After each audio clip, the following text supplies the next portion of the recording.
Malaysia में प्रधानमंत्री ने भारतीय समुदाय को संबोधित किया। नमो नमो और मोदी मोदी की गूंज से गदगद प्रधानमंत्री ने कहा कि मलेशिया के इस स्वागत को भारत हमेशा याद रखेगा।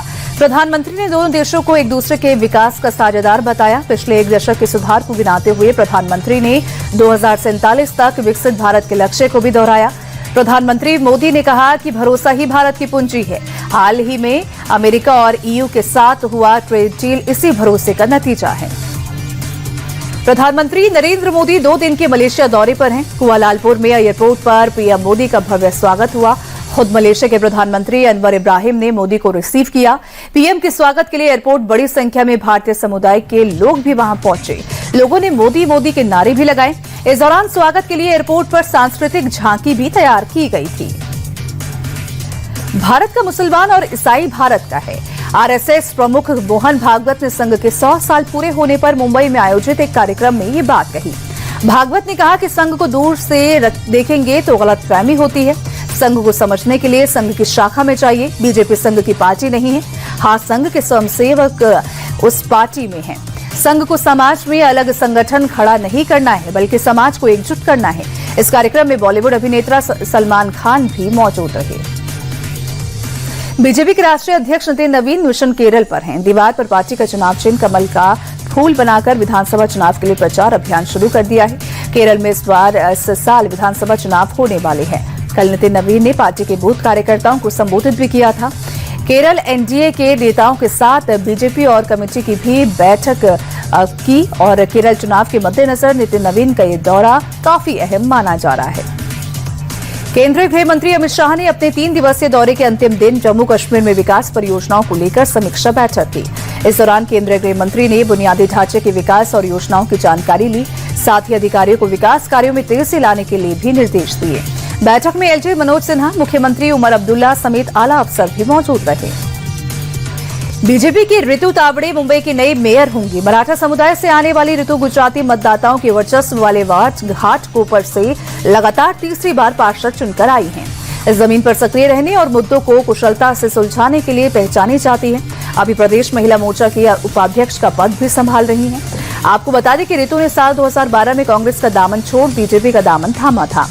वहीं एकनाथ शिंदे की शिवसेना को डिप्टी मेयर का पद मिला है। 31 साल पुराने केस में गिरफ्तार निर्दलीय सांसद पप्पू यादव को कोर्ट ने 2 दिन की जुडिशियल कस्टडी में भेज दिया है। तबीयत खराब होने के चलते उन्हें जेल के बजाय पीएमसीएच भेजा गया है, जहां उनका इलाज चलेगा। दरअसल गिरफ्तारी के बाद पप्पू यादव की तबीयत बिगड़ गई, जिसके बाद उन्हें पीएमसीएच में भर्ती कराया गया था और वहीं से पेशी के लिए ले जाया गया था। पप्पू यादव पर किराए का मकान कब्जा करने का आरोप है। पप्पू यादव की गिरफ्तारी को राहुल गांधी ने नीट छात्रा की संदिग्ध मौत से जोड़ा है। राहुल गांधी ने कहा कि पप्पू यादव पीड़ित परिवार के लिए न्याय की आवाज उठा रहे थे। जवाबदेही मांगने वाली हर आवाज को डराने और दबाने की कोशिश हो रही है। ये राजनीति नहीं, इंसाफ का सवाल है। ये बिहार की बेटी की इज्जत और सुरक्षा का सवाल है। प्रियंका गांधी ने भी पप्पू यादव की गिरफ्तारी पर सवाल उठाते हुए पूछा कि ये सब किससे बचाने की बात चल रही है और किससे बचाने के लिए किया जा रहा है। आरजेडी के राष्ट्रीय अध्यक्ष तेजस्वी यादव ने कहा, तेजस्वी ने हम लोग कमजोर नहीं है ये कहा और साथ ही कहा कि हमारा समय कमजोर है। हमारा समय भी आएगा जब मेरी मूंछ भी नहीं थी तब सीबीआई और ईडी के केस लगा दिए गए। सत्ता में बैठे लोग विपक्ष को खत्म करने की कोशिश कर रहे हैं। तेजस्वी ने नीतीश कुमार को सिर्फ अधिकारियों का मुख्यमंत्री बताया। अपने नेताओं और कार्यकर्ताओं से एकजुट होने की अपील करते हुए तेजस्वी ने कहा कि अगर कोई गाली दे तो चुप रहने की जरूरत नहीं है। दिल्ली के जनकपुरी में गड्ढे में गिरकर बाइक सवार की मौत मामले में रेखा गुप्ता सरकार ताबड़तोड़ एक्शन ले रही है। सब कॉन्ट्रैक्टर राजेश प्रजापति को पुलिस ने गिरफ्तार कर लिया है। जल बोर्ड के अफसरों के खिलाफ भी पुलिस ने एफआईआर दर्ज की। मंत्री आशीष सूद ने भी घटनास्थल पर पहुंचकर जायजा लिया और अधिकारियों को जरूरी निर्देश दिए। आपको बता दें कि कल 25 साल के कमल के दफ्तर से लौटते वक्त रात में खुले गड्ढे में गिरने से मौत हो गई थी। मेघालय के ईस्ट जयंतिया हिल्स में हुए कोयला खदान हादसे में अब तक 27 लोगों की मौत हो गई है। वहीं कई मजदूरों के अभी भी खदान में फंसे होने की आशंका है। राहत बचाव अभियान जारी है। आज रेस्क्यू टीम ने 6 शव बरामद किए हैं। आपको बता दें कि गुरुवार को कोयला खदान में विस्फोट होने के चलते हादसा हुआ था। सरकार ने मामले की जांच के आदेश दिए हैं और पुलिस ने 2 लोगों को गिरफ्तार भी किया है। यूपी में चाइनीज मांझे को लेकर अभियान तेज है। सीएम योगी के सख्त आदेश के बाद पुलिस प्रशासन युद्ध स्तर पर चाइनीज मांझे की रोकथाम के लिए अभियान चला रहा है। लखनऊ से लेकर कानपुर तक चेकिंग की जा रही है। बाजारों, पतंग की दुकानों पर पुलिस तलाशी ले रही है। कानपुर, लखनऊ और मुजफ्फरनगर में पुलिस ने कई जगहों पर छापेमारी भी की। यूपी का संभल एक बार फिर से सुर्खियों में है, जहां एक सरकारी स्कूल में इस्लामिक जिहाद को बढ़ावा देने का मामला सामने आया। दरअसल फतेहगढ़ थाना क्षेत्र के सरकारी स्कूल की दीवारों पर कुरान की आयतों की फोटो लगी थी, जबकि महापुरुषों की तस्वीरें एक कमरे में रस्सी से बांधकर रखी गई थी। सूचना मिलने पर विश्व हिंदू परिषद और बजरंग दल भड़क गए और स्कूल पहुंचकर हंगामा शुरू कर दिया। मामले में बीएसए ने कार्रवाई करते हुए स्कूल के प्रिंसिपल और शिक्षक नाजिम को तत्काल निलंबित कर दिया। उत्तर प्रदेश के प्रतापगढ़ से भीषण सड़क हादसे का वीडियो सामने आया है। चिलबिला ब्रिज के पास दो बाइकों में आमने सामने भिड़ंत हो गई, जिसमें एक शख्स की मौके पर ही मौत हो गई, जबकि दो लोग गंभीर रूप से घायल हो गए हैं, जिन्हें इलाज के लिए अस्पताल में भर्ती कराया गया है। टक्कर इतनी जोरदार थी कि बाइक के परखच्चे उड़ गए। हादसे का सीसीटीवी फुटेज भी सामने आया। फिलहाल पुलिस मामले की जांच कर रही है। उत्तर प्रदेश के बरेली में प्रशासन ने अवैध अतिक्रमण के खिलाफ बड़ी कार्रवाई की है। भोजीपुरा टोल प्लाजा के पास बनी अवैध मस्जिद को ध्वस्त कर दिया गया। कोर्ट के आदेश के बाद अवैध मस्जिद को बुलडोजर से जमींदोज किया गया और बताया जा रहा है कि ग्राम समाज की जमीन पर कब्जा कर अवैध तरीके से मस्जिद बनाई गई थी। लंबी कानूनी लड़ाई के बाद कोर्ट का फैसला ग्राम समाज के पक्ष में आया। यूजीसी एक्ट 2026 के खिलाफ देश भर में प्रदर्शन हो रहा है, तो वहीं दूसरी तरफ गाजियाबाद में एक महिला पिछले 5 दिनों से भूख हड़ताल पर बैठी है। महिला बच्चों के भविष्य को लेकर चिंतित है। महिला का कहना है कि मुझे कई बार हाउस अरेस्ट किया गया, इसलिए मैं अपने घर पर ही अनशन पर बैठी हूं। सरकार नई गाइडलाइन को वापस लेने के मूड में नहीं है। बिहार के नालंदा में बुलडोजर कार्रवाई के दौरान महिला फूट कर रोने लगी। दरअसल महिला का 3 मंजिला मकान जमींदोज कर दिया गया, जिसके बाद महिला रोने लगी और साजिश के तहत मकान तोड़ने का आरोप लगाया। तो वहीं नगर निगम का कहना है कि मकान सड़क की ओर झुका हुआ था, जिससे कभी भी हादसा हो सकता था। मरम्मत के लिए मालिक को मटेरियल दिया गया, लेकिन उसने मरम्मत के बजाय एक फ्लोर और बना दिया, जिससे मकान और जर्जर हो गया। बिहार के मुजफ्फरपुर में फिर से बुलडोजर गरजा है। प्रशासन ने कार्रवाई करते हुए अवैध निर्माण को जमींदोज किया। बुलडोजर एक्शन से अतिक्रमणकारियों में हड़कंप मच गया। कुछ लोग खुद ही हथौड़े से अतिक्रमण तोड़ने लगे। इस दौरान पुलिस फोर्स और एसएसपी के जवान तैनात रहे। प्रशासन ने अवैध निर्माण हटाने के लिए अगस्त 2025 में नोटिस जारी किया था।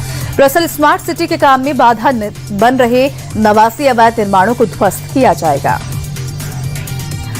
आए दिन हर्ष फायरिंग में मौत की खबरें आती हैं, फिर भी लोग हरकतों से बाज नहीं आ रहे हैं। ताजा मामला मध्य प्रदेश के भोपाल का बताया जा रहा है, जहां पर शादी समारोह के दौरान जमकर फायरिंग की गई। इसका वीडियो सोशल मीडिया पर वायरल हो रहा है। हालांकि वीडियो की अभी तक पुष्टि नहीं हो पाई है कि भोपाल का है या नहीं। वरमाला के दौरान एक के बाद एक कई राउंड फायरिंग की गई।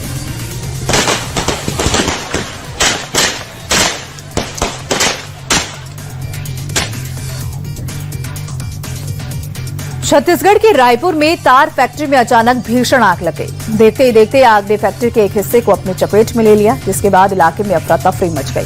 फैक्ट्री में तार ऑयल केमिकल होने के कारण आग तेजी से फैलने लगी। दूर से ही धुएं का गुबार भी तस्वीरों में देखा जा सकता है। छत्तीसगढ़ के सुकमा में नक्सलवाद खत्म करने के अभियान में सुरक्षा बलों की एक और बड़ी कामयाबी मिली है। 14 महिला समेत 21 इनामी नक्सलियों ने वरिष्ठ अधिकारियों के सामने सरेंडर किया। इस दौरान नक्सली AK-47, SLR और INSAS राइफल जैसे एडवांस हथियार और विस्फोटक भी जवानों को सौंपे।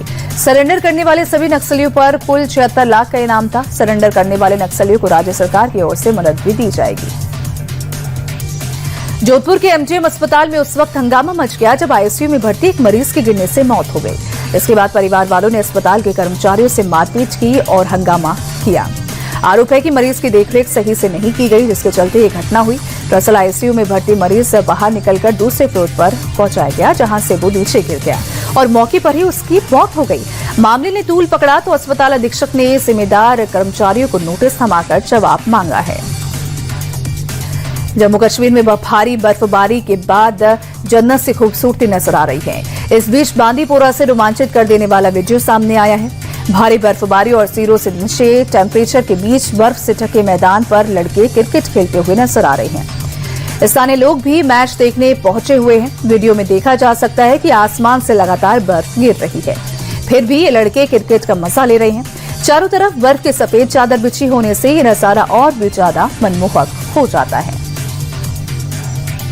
8 फरवरी को थाईलैंड में आम चुनाव के लिए मतदान होगा। चुनाव से पहले अधिकारी सभी तैयारियां पूरी कर रहे हैं। बैलेट पेपर्स और बॉक्स की जांच की जा रही है। 8 फरवरी को थाईलैंड की 400 सीटों के लिए मतदान होंगे।